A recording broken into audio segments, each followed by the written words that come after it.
Kumusta mga Pogi Boys? Meron tayong KTM Duke 200cc ito mga Pogi Boys. May maximum power na 26 horsepower.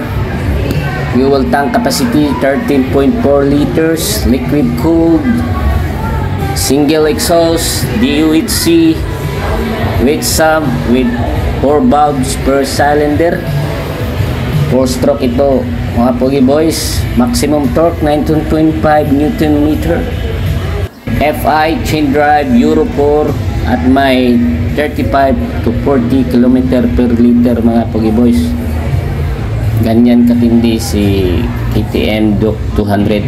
At dito mga Pogi Boys, susubukan natin kung kaya ba ng isang short rider ang KTM Duke 200 kasi may 830mm ang seat height nito. So sinubukan ko mga Pogi Boys, no, mataas talaga yan, tip 2 talaga ako. So mahirapan yung mga 5.2 dito mga Pogi Boys. Siguro mga 5.5 ganyan, kayang kaya.